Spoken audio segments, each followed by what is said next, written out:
yaxshi bo'ladi bu tunni. Xo'p, men o'zi aytmoqchi bo'lganim bu emas edi. Buni har yerda eshityapmiz.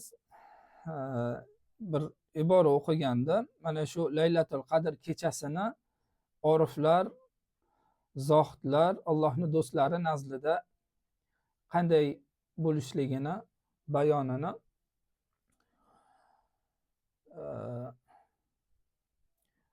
Imom Ibn Ajiba al-Husayni rahimahulloh o'zlarini Al-Bahrul Madid degan tafsirlarida bayon qiladilar. Chiroyli ibora. Ba'zi bir guruhlarga ham tashlagandim, tarjima qilib berishlikni ham so'rashgandi shuni. Bu kishi aytadilar, Laylatul Qadr surasining tafsirida tafsir ilmi juda katta ilm hisoblanadi. Har bir olim o'zini yo'nalishiga qarab yondashadi. Masalan, grammatik ulamolar, arab tili grammatikasini mutaxassisi bo'lgan ulamolar grammatik jihatdan yondashishadi Qur'oni Karimga. Ichidagi masalan grammatik ma'nolarni chiqarib berishadi, lafziy lug'aviy ma'nolarni, balog'at o'laroq chiqarib berishadi, majozlarni tushuntirib berishadi yoki fiqh ulamolari ayatul ahkam deyiladi. Oyatlardan olinadigan hukmlarni chiqarib berishadi. Farz, vojib, harom, ma'siyat qanday bo'ladi buni faqih ulamolar oyatdan chiqarib berishadi. Yoki aqida ulamolari aqidaga oid masalalarni bahs qilishadi. Qur'oni Karimdagi. Tasavvuf ulamolari, qalb tabiblari ham o'zlarining yo'nalishlariga qarab yondashishadi. Buni ishoriy ta'vil deyiladi. Ishoriy tafsir ham deyiladi. Ya'ni oyatni zohirida dalolat qilib turgan ma'noga emasda boshqa bir botiniy ma'nosiga yo'yishlikni bu ishoriy tafsir deyiladi. Shayx Ibn Ajiba rahimahulloh bilamiz, mashhur o'zbek yurtlarida ham mana Shayx hazratlari sharhlaganlar, Xislatli hikmatlar sharhi deb Hakamul Atoiyya degan matn bor. Mana shu matnni eng mashhur sharhlardan Ibn Ajiba rahimahulloh sharhlaganlar. O'zlari ham olim, ham orif zot bo'lganlar. Ustoz Husan Xonqor aka mana shu Ibn Ajiba rahimahullohni sharhlaridan dars aytganlar Hakamul Atoiyyadan. Boshqa ustoz domlalar ham aytishdi vallohu alam o'zbekcha qilib. Aytmoqchi bo'lganim, mana shu zot Ibn Ajiba rahimahulloh o'zlari tasavvuf ulamolaridanlar. Shuning uchun mana shu Qadr surasini ishoriy tafsir o'laroq tafsir qilganlar. Tushuntira oldimmi? Bu ishoriy tafsirni shart qanday bo'ladi desa, masalan bir oyatni zohirida ko'rinmagan boshqa bir ma'noga yo'yiladi. Faqatgina bu islom shariati chegarasidan chiqish kerak emas. Bu hadis va oyatlarga teskari kelish kerak emas. Ulamolarni ro'ylariga teskari kelishlik kerak emas bu. Shundagina ishoriy ta'vil qilishlik mumkin.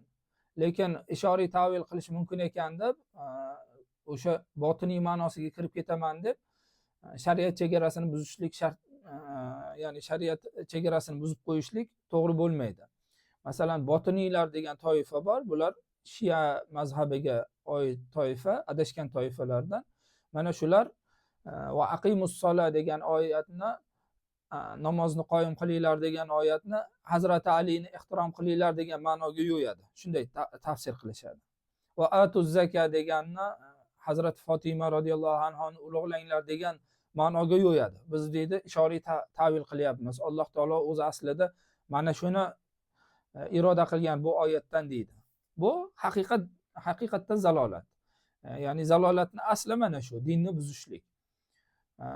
Islom shariatida ahli sunna val jamoa ulamolari ta'vil qilishadi ishoriy jihatdan. Bu zohiriy ma'nolariga va ulamolarni fikriga zid bo'lmagan holatda tafsir qilishadi. Ma'lumot o'rnida aytdim. Hozir men sizlarga o'qib bermoqchi bo'lganim ham mana shu Ibn Ajiba rahimahullohni Al-Bahrul Madid degan tafsir kitoblari bor. Ishoriy yo'l bilan tafsir qilganlar. Masalan, Ruhul Bayon bizning yurtlarimizda ham mashhur bo'lgan Ismoil Haqqiy rahimahullohning kitoblari. Bu ham ishoriy ta'vil yo'li bilan ta'vil qilingan kitob oyatlarni. Lekin aytganimizdek, oyatlarni zohiriga yoki shariatni maqsadlariga xilof kelmaydigan o'rinda ta'vil qilingan. Ibn Ajiba rahimahulloh aytadilar: Ahlul qulubi minal arifina, oriflardan bo'lgan qalb ahllari Bilamiz, oriflar bir narsani mohiyatini anglab yetgan zotlar. Olimlik bor, oriflik bor. Olimlik eng yuqori darajalardan hisoblanadi, lekin oriflik bundan ham yuqori daraja. Chunki orif ham olim bo'lishi mumkin. Ham olim bo'ladi, ham orif bo'ladi. Allohni qalbi bilan tanigan, Alloh taologa butun vujudi bilan bog'langan zotni orif deyiladi. Orif olim bo'lishi mumkin. Umum va xusus degan masala bor shariatda. Lekin olim ham orif ham olim bo'la olmaydi. Chunki pastroq martabada. Masalan aytishimiz mumkin, tolibi ilm desak, tolibi ilm talab qiluvchi kishi. Endi tolibi ilm olim bo'la olmaydi. Lekin olim desak, ham tolibi ilm bo'lishi mumkin, ilm talab qilishi mumkin, va ilm tarqatishi mumkin. Bu olim bo'lishi mumkin. Tushuntira oldimmi? Demak, tolibi ilmni martabasidan yuqori turadimi? Olimlikdan irfon sohiblarining martabalari yuqori turadi.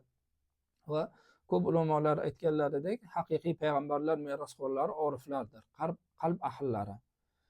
Albatta bu ilmni ustiga qurilgan bo'lsa, bu irfona. Oriflardan bo'lgan qalb ahllari al-awqatu kulluha indahum laylatul qadri. Ularni har bir o'tadigan vaqtlari ularni nazlida Laylatul Qadrdir. Faqatgina Ramazonda emas, faqatgina Ramazonning oxirgi 10 kunligida emas, faqatgina 10 kunlikdagi tog' kunlarda ham emas, faqatgina 27-kunga o'tadigan kechada ham emas. Ular uchun har bir vaqt Laylatul Qadrdir. Wal amakinu indahum kulluha arafatun. Barcha makonlar, barcha yer ular uchun Arafatdir. Bilamiz, Arafatni yer yuzidagi boshqa makonlardan fazilati ulug'. U yerda qabul bo'ladi duolar, u yerda gunohlar mag'firat bo'ladi. Lekin oriflar nazdida har bir yer Arafatdir. Wal ayyamu kulluha jumu'atun. Kunlarning hammasi ular uchun jumadir. Juma kuni bilamiz, boshqa kunlardan fazilatli kun hisoblanadi. Lekin oriflar nazdida har kuni juma, har kuni Laylatul Qadr, har bir yerga borgan yeri Arafat. Nima uchun aytilyapti bu deyilsa, agar biror bir savol va takliflar bo'ladigan bo'lsa, chat qismiga yozib qo'yasizlar. Xo'sh.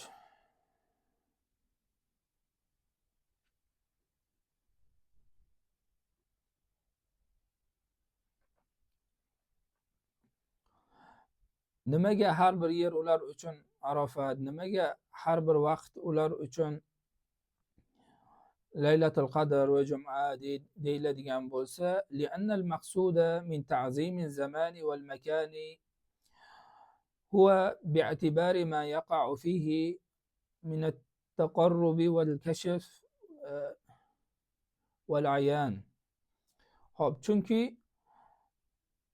vaqt va zamon va makonlarni ulug'lashlikdan maqsad, zamon degani mana shu ba'zi bir kunlar yoki ba'zi bir oylar, ba'zi bir yillar, bularni yoki makonlar, masalan mana shu Ka'ba-i Muazzama yoki Madina-i Munawvara aytilgandek Arafat, bularni ulug'lashlikdan maqsad nima o'zi deyilsa, huwa bi'tibari ma yaqa'u fihi min at-taqarrubi wal kashfi. Mana shu kunda yoki mana shu yerda hosil bo'ladigan Alloh taologa yaqinlik, mana shu yerda hosil bo'ladigan yoki mana shu vaqtda hosil bo'ladigan kashflar insonga, o'tgan suhbatimizda kashf nimaligini aytgandik. Mana shu narsalar e'tiboridan bo'ladi. Ya'ni bir kishida kashflar zohir bo'ladi, Alloh taologa yaqinligi ziyoda bo'ladi. Qachon? Mana shu belgilangan kunlarda yoki mana shu belgilangan yerlarda. والأوقات والأماكن عند العارفين كلها سواء في هذا المعنى. Yani endi orif zotlar nazlida yerlar, makonlar va zamonlarni hammasi yuqorida o'tgan ma'nolarni o'z ichiga oladi. Ya'ni ularni har bir daqiqasi Alloh taologa bog'lanib o'tadi. Ularni har bir bosgan qadamlari, borib to'xtagan yerlari ularni Alloh taologa dalolat qiladi. O'sha yerda Allohga yaqin bo'la oladilar. Ularda kashflar zohir bo'ladi. Shuning uchun ham ularni har kunlari Juma, har bosgan yerlari Arafat va har bir lahzalari Laylatul Qadr deyilyapti. Bu iboralarni nimaga aytyapman men? Bugungi kundan unumli foydalanaylik. bugungi tundan unumli foydalanaylik, Laylatul Qadrni o'tkazib yubormaylik va yil davomida biz Laylatul Qadrda kechasi o'tirib qo'ydik deb xotirjam bo'lmaylik.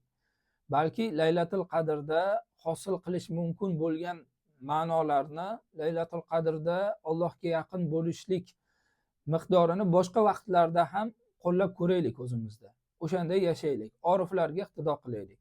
To'g'ri, Alloh taolo bizni oriflardan qilmadi. Sizlarni bu yerda meni kuzatayotganlarning orasida Allohning orif bandalari, Allohga yaqin bandalar ko'p deb bilaman men. Lekin men o'zimdan kelib chiqib aytaman, bizni Alloh taolo mana shunday oriflardan, o'zini yaqin do'stlardan qilmadi.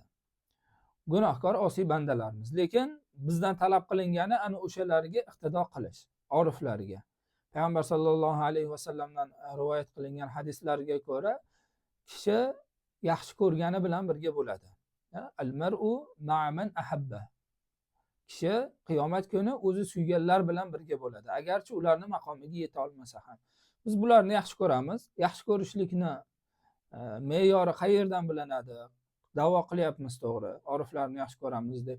Lekin buni qanday isbotlaymiz desa, ularga ergashishlik bilan isbotlaymiz. Ular qilgan amalni qilishlik bilan isbotlaymiz. Mana bularni nazlida ko'rdik. Makonlar, zamonlar hammasi ular uchun Laylatul Qadr. Baytlarda aytiladi, kama qala sha'iruhum. Ulardan, o'sha oriflardan ba'zi shoirlari aytganidek, laula shuhudu jamalikum fi zati.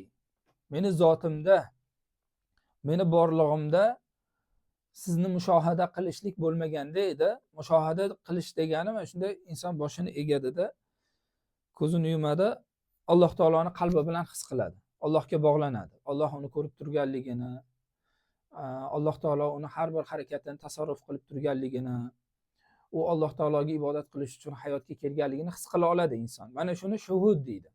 Mushohada deydi. Bu oliy maqom. Bunda davomiy bo'lishlik qiyin. Lekin bir qismini hamma his qilgan bunda. Kimdir balo kelganda his qiladi, kimdir ne'mat kelganda his qiladi, to'g'risi. Insonning holatidan kelib chiqib belgilanadi bu. Lekin hamma his qilgan, shuhud, mushohada. Ya'ni Alloh taolo sizni kuzatib turganligini, Alloh taolo haqiqatda borligini his qilishingizni mushohada deydi. Endi buni martabalari bor. Mushohada maqomida doimiy yashaydigan zotlar bo'lgan, buni bir hayotini bir qismida his qilib ko'rgan insonlar bor.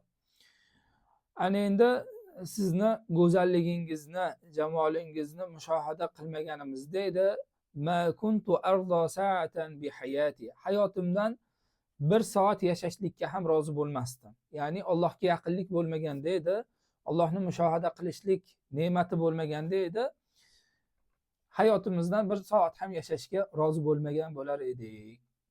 Ma laylatul qadrul muazzami sha'nuha illa iza amarat bi kulli awqati. Ana endi Laylatul Qadr kechasining ulug'ligi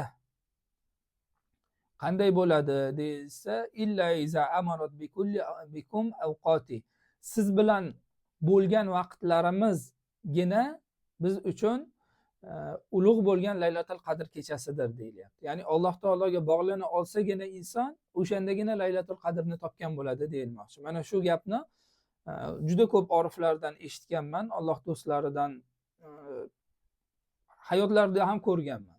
O'sha Allohga qancha ko'p bog'langan kechalarini Laylatul Qadr deyishadi. Masalan, Ramazonning oxirgi 10 kunligiga berkitilgan deydigan bo'lsak, o'sha 10 kunligini qaysi birida Allohga yaqin bo'lishdi, qaysi birida ko'p istig'for aytishdi, gunohlari kechirilganligini his qilishdi, ana shu kechani Laylatul Qadr deyishadi. Bu yerda ham mana shunga ishora qilinyapti. Ya'ni siz bilan vaqtlarimiz o'tgan kungina biz uchun ulug'langan Laylatul Qadr kechasidir. Innal muhibba iza tamakkana fil hawa wal hubbu lam yahtaj ila miqati. Biroz kichkina harfda yozilgandi, ko'zim o'tmayapti. Ayb ko'rmaysizlar. Innal muhibba iza tamakkana fil hawa. Muhib, Allohni sevgan oshiq banda agar o'zini muhabbatida mutamakkin bo'ladigan bo'lsa, rostgo'y bo'ladigan bo'lsa, val hubbu lam yahtaj ila miqati. Bu muhabbat miqotlarga ehtiyoj sezmaydi. Miqot degani Ka'baga kirayotganda ihrom bog'lanadigan yer bilamiz. Zulhulayfa deydi. Mana shu qaysi davlatdan kelayotgan bo'lsa, haj yoki umra qiluvchi inson o'sha yerda to'xtaydida, chegara deylik. Ihrom kiyib, o'sha yerda ihromga niyat qilib, haj va umrani niyati bilan haromga kiradi. Endi muhabbat bo'lsa, bunday ihrom kiyishga ehtiyoj sezmaydi. Ahli muhabbatlar alohida rasm rusumlarga ehtiyojlari yo'q. Endi bu bilan ibodatlarni kam sanashlik nazarda tutilmayapti. Hasha va kalla. Alloh taolo asrasin. Ularni ibodatlarini Qur'onda, hadisda, oyatlarda kelgan o'rinlari hammasi boshimizning ustida. Alloh taolo kim Allohning oyat alomatlarini ulug'laydigan bo'lsa, bu qalblarni taqvosidandir degan. Biz bu kunlarni, bu yerlarni, bu makonlarni ulug'laymiz. Lekin oriflar nazdida mana shu miqotdan kirishlikdek alohida bir bosqichga ega emas. Ya'ni ehtiyoj sezmaydi muhabbat. Innal muhibba iza tamakkana fil hawa, agar muhib sevuvchi kishi o'zini muhabbatida mustahkam bo'ladigan bo'lsa, wal hubbu lam yahtaji ila al miqati. Muhabbat hech qanday bir miqotga, chegaraga, bir rasm rusumlarga, tayyorgarlikka ehtiyoj sezmaydi. Oshiq shunday Alloh taologa yoki Payg'ambar sollallohu alayhi vasallamga oshiq bo'ladi. Hech qanday bir rasm rusumlarga, hech qanday bir bosib o'tiladigan chegaralarga ehtiyoj sezmaydi. Subhanalloh, juda ajoyib iboralar. Men o'zim ham qattiq ta'sirlandim. Adashmasam, bir 10 marta, 15 marta o'qidim mana shu iboralarni-da. Shuning uchun sizlarga tarjima qilib beryapman. O'zi to'g'risi bularni tarjima qilib, bularni sharhlaymiz degan niyatda kirmagandik chatga. Men qo'limizda kitobni o'qib tugatamiz. 2 sahifa, 2,5 sahifa masala qoldi degandim. Lekin Alloh taolo qadar qilibdi. Mana hozir bir ma'nolarni tushunyapmiz. Agar foyda olayotgan bo'lsanglar, yo kitobdan o'qiylik desanglar, mayli kitobdan o'qiymiz. Va qala akhar, yana ba'zi birlari aytdilarki, oriflarni kullu layali laylatul qadr in bada. Har bir kecha agar boshlansaki, kama kullu ayyami liqa yawm jum'ati. Har bir kecha agar Alloh taologa yuzlanib boshlansaki, mana shu kecha laylatul qadrdir. Va Alloh taologa yuzlanilgan har bir kun juma kunidir. Yuqorida aytdik buni ma'nosini. Va sa'yun lahu hajja biha kull waqtin waqfatin wa sa'yun lahu hajjun bihi kull waqfatin ala babihi qad adalat alfa waqfatin. Endi mana shu hajda bajariladigan amallardan bilamiz sa'i, Safo va Marva orasida yurishlik ulug' ibodatlardan, yoki vuquf, Arafada turishlik, vaqfa deyilyapti. Arafada turishlik, bular hammasi haj amallaridan, umra amallaridan-da. Endi haligi muhib uchun yuqorida aytdik-ku, har bir Alloh taologa yo'liqqan vaqti juma va laylatul qadr bo'ladi dedik-ku, o'shan davomini aytibdi-da. U uchun Alloh taoloni eshigida turadigan bo'lsa, Alloh taologa munojat qilib, Alloh taologa yuzlana oladigan bo'lsa, mana shu vaqt u uchun sa'idir. Xuddi u inson hajda sa'i qilyapti yoki Arofatda Alloh taologa yuzlanyapti. Agar o'sha Alloh taologa bog'lana olsa, adalat alfa waqfatin. Kerak bo'lsa 1000 marotaba Arafada turishlikdan ham afzal bo'ladi bu inson uchun, orif uchun. Nima deyilyapti? Bundan murod masalan, o'sha Arafada turgan inson ham g'ofil bo'lishi mumkin yoki Arafatda turgan inson ham qalbi dunyoga bog'liq bo'lishi mumkin. Aytiladi, ahli tasavvuflarda bir mashhur ibora bor. Yonimdagi Yamandagi yonimda deydi. Ya'ni bir oldingizda o'tirgan insonning hayoli Yamanda bo'lishi mumkin, Yamanda o'tirgan insonning hayoli sizda bo'lishi mumkin-da. Xuddi shunday oshiqlar agar haqiqiy Alloh taologa yuzlana oladigan bo'lsalar, kerak bo'lsa 1000 marotabada g'aflat bilan o'tilgan Arofatda vuqufda turishlikdan afzal bo'ladi bularni aynan shu holi. Va qala Shayx Abu Abbas radhiyallohu anhu, Abu Abbas radhiyallohu anhu bu kishi o'sha Ibn Atolloh Sakandari rahimahullohning shayxlari. O'zlarini o'sha tariqatdagi murshidlari, oriflardan, juda ulug' zotlardan bo'lganlar. Mana shu kishi ham aytgan ekanlarki, nahnu valhamdulillahi awqatuna kulluha laylatul qadri. Alhamdulillah, bizni har bir vaqtimiz laylatul qadrdir degan ekanlar. Lianna ibadatuhum kulluha qalbiyatun. Nimaga bunday deyishgan? Nimaga har bir vaqtimiz bizni laylatul qadrdir deyishgan deyilsa, chunki ularni har bir qiladigan ibodatlari qalb bilan bajariladigan ibodatlardir. Faqatgina jasadlar bilan qilishmaydi ular ibodatni. Qalb bilan ibodat qilishadi. Va shuhudin va istibsorin. Ularni har bir qiladigan ibodatlari qalb bilan, fikr bilan, tafakkur bilan, ibrat olishlik bilan va mushohada bilan, qalb ko'zi bilan bajariladi. Zohiriy jasad amallari bilangina bajarilmaydi ularni qiladigan ibodatlari. Xuddi asarlarda, hadis shariflarda aytilganidek, bir soat tafakkur qilishlik 70 yil nafl ibodat qilishlikdan afzaldir deyilgan. 70 yil ibodat qilishlik deyilgan, bundan murod 70 yil nafl ibodat nazarda tutilgan. Chunki farz amalni nimasiga, savobiga hech bir amal yetisha olmaydi. 70 yil qilingan mana shu nafl ibodatlardan bir soat tafakkur qilishlik afzaldir deyilgan hadis shariflarda. Mana shunga binoan ularni har bir qilgan amallari qalb bilan, fikr, tafakkur bilan, ibrat olishlik bilan, mushohada bilan bajarilganligi uchun boshqa amallardan ustun bo'ladi.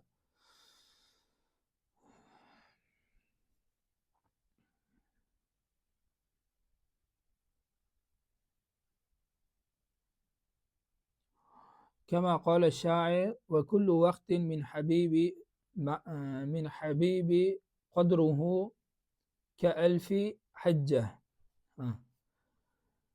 Yana bir shoir aytgan ekanlarki, Habibim bilan, suyukligim bilan o'tgan barcha vaqtim uning qadri, qimmati 1000 marotaba bajarilgan hajga tengdir deyishgan ekan.